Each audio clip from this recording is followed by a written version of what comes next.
From Los Angeles, California, the entertainment capital of the world, it's the 80s Movie Podcast. I'm your host, Edward Havens. Thank you for listening today. Before we hop into today's episode, I want to thank every person listening from whatever part of the planet you're at. Over the nearly 4 years I've been doing this podcast, we've had listeners from 171 of the 197 countries on this planet. And occasionally it's very surreal for this California kid who didn't amount much to anything growing up to think there are people in Myanmar and the Ukraine and other countries dealing with war within their borders who still find time to listen to new episodes of a podcast about 33-plus-year-old mostly American movies when the episodes are released. I don't take your listenership lightly, and I just want you to know that I truly appreciate it. Thank you. Okay, with that, I would like to welcome you all to part 3 of our informal miniseries on the 1980 movies of director Martha Coolidge. When we left Miss Coolidge on our previous episode, her movie Joyous Sex had bombed miserably. But lucky for her, she had already been hired to work on Real Genius before Joyous Sex had been released. The script for Real Genius, co-written by Neil Israel and Pat Proft, the writers of Bachelor Party, had been floating around Hollywood for a few years. It would tell the story of a highly intelligent high school kid named Mitch, who would be recruited to attend a prestigious Caltech-like college called Pacific Tech, where he would be teamed with another genius named Chris to build a special laser with their professor, not knowing the lasers to be used as a weapon to take out enemy combatants from a drone-like plane 30,000 feet above the Earth. ABC Motion Pictures, a theatrical subsidy of the American television network geared towards creating movies that could be successful in theaters before playing on television, would acquire the screenplay in the early 80s. But after the relative failure of a number of their initial projects, including National Lampoon's Class Reunion and Young Doctors in Love, would sell the project off to Columbia Pictures, who would make the film one of the first slate of films to be produced by their sister company, TriStar Pictures, which was a joint venture between Columbia, the cable network Home Box Office, and, ironically, the CBS television network. TriStar had been created towards creating movies that could be successful in theaters before playing on television. TriStar would assign Brian Grazer, a television producer at Paramount who had segged into movies after meeting with Ron Howard during the actor's last years on Happy Days, producing Howard's 1982 film Night Shift and 1984 film Splash, to develop the film. One of Grazer's first moves would be to hire Lowell Gans and Babalu Mandel, writers on Happy Days who helped to create Laverne and Shirley and Joni Loves Chachi, to rewrite the script to attract a director. Gans and Mandel had also written Night Shift and rewrote the script for Splash, and Grazer considered them his lucky charm. After trying to convince Ron Howard to board the project instead of Cocoon, Grazer would create a list of up-and-coming filmmakers he would like to work with, and towards the top of that list was Martha Coolidge. Coolidge would naturally gravitate towards Real Genius, and she would have an advantage that no other filmmaker on Grazer's list would have. Her fiancé, Michael Bax, was himself an egghead, a genius in physics and biochemistry, who in the years to come would become good friends with the writer and filmmaker Michael Crichton.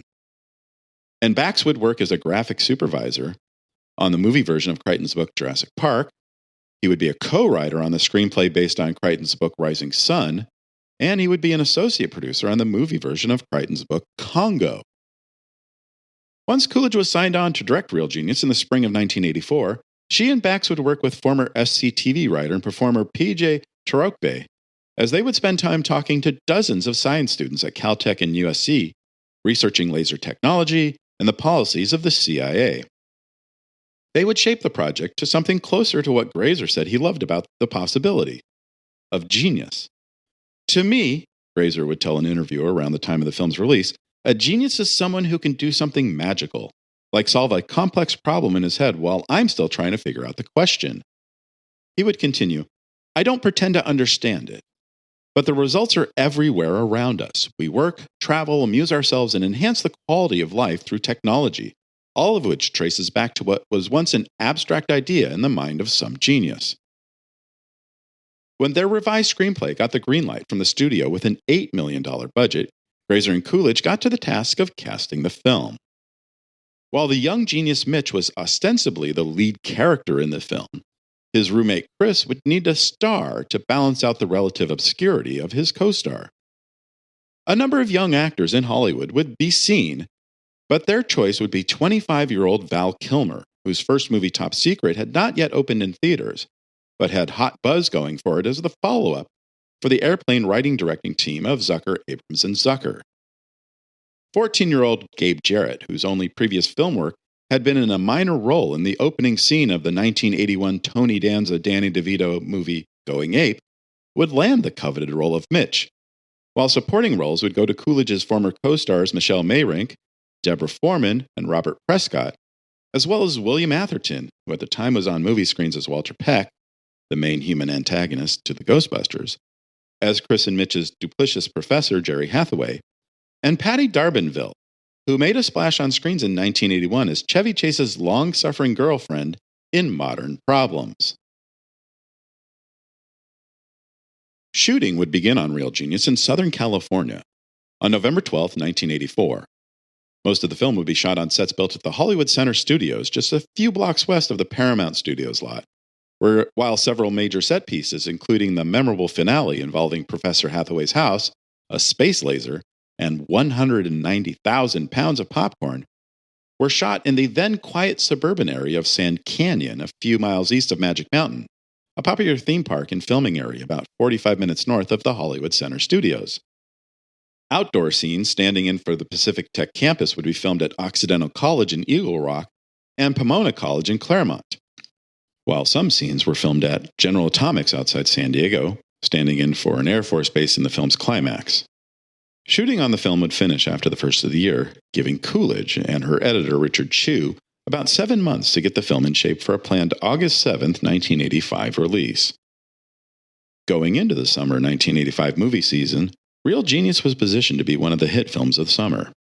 They had a hot and up-and-coming star in Val Kilmer, a hot director in Martha Coolidge, and a fairly solid release date in early August. But then there ended up being an unusual glut of science fiction and sci-fi comedy movies in the marketplace around the same time.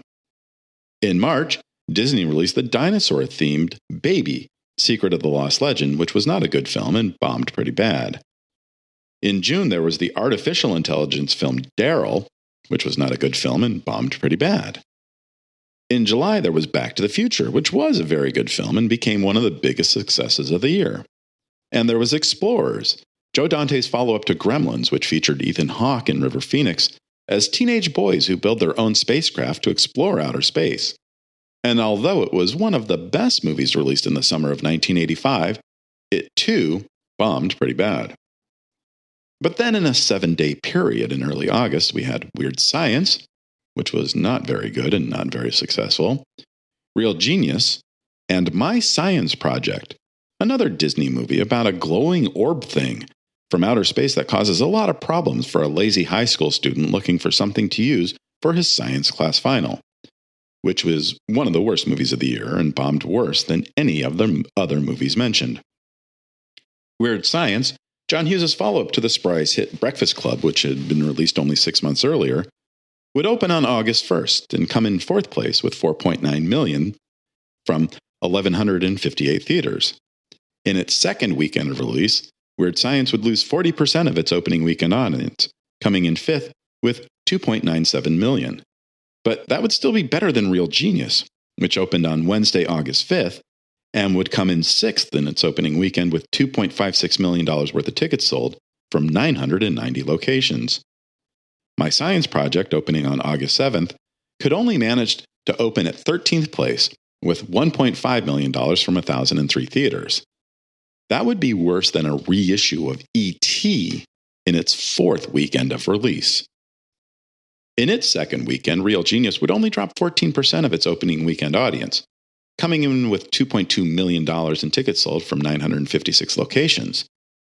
But after a third weekend, losing a third of its screens and 46% of its second week audience, Real Genius would be shuttled off to the dollar houses, where it would spend another 17 weeks before exiting theaters with only $12.95 million worth of tickets sold. However, it's my personal opinion that the film failed to find an audience because it was perceived as being too smart for a simple audience. Real Genius celebrates intelligence. It doesn't pander to its audience. In many ways, it belittles stupidity, especially Mitch's moronic parents. Revenge is dished out in the most ingenious ways, especially at the end with Professor Hathaway's house, to the point where the science behind how Chris and Mitch did what they did is still actively debated 38 years later. Caltech students served as consultants on the film and played students in the background, while Dr. Martha Gunderson, a physics professor at USC, whose vast knowledge about lasers informed the writers during the development stage, played a math professor on screen. And finally, to help promote the film, Martha Coolidge and producer Brian Grazer held the first ever online press conference through the CompuServe online service, even though there were less than 125,000 people on the entire planet who had CompuServe access in August of 1985. Today, the film is rightfully regarded as a classic, but it wouldn't make Val Kilmer a star quite yet. That, of course, would happen in 1986 when he co-starred as Tom Cruise's frenemy in Tony Scott's Top Gun. Gabe Jarrett would eventually become Gabriel Jarrett, appearing in such movies as Karate Kid 3, Apollo 13, and The American President, and he continues to work in movies and on television to this day. Sadly, the same cannot be said for Michelle Mayrink, who would quit acting 3 years after making Real Genius, but we'll talk about that on our next episode. And of course, William Atherton would cement his reputation as the chuckle nut Gen Xers love to hate when he played the cocky television reporter Dick Thornburg in the first 2 Die Hard movies. And with that, we come to the end of this episode. Thank you for joining us. We'll talk again soon when episode 111 on Coolidge's 1988 comedy Plainclothes is released. Remember to visit this episode's page on our website, the 80s Movie Podcast, for extra materials about Real Genius that we covered on this episode. The 80s Movie Podcast has been researched, written, narrated, and edited by Edward Havens for Idiosyncratic Entertainment. Thank you again. Good night.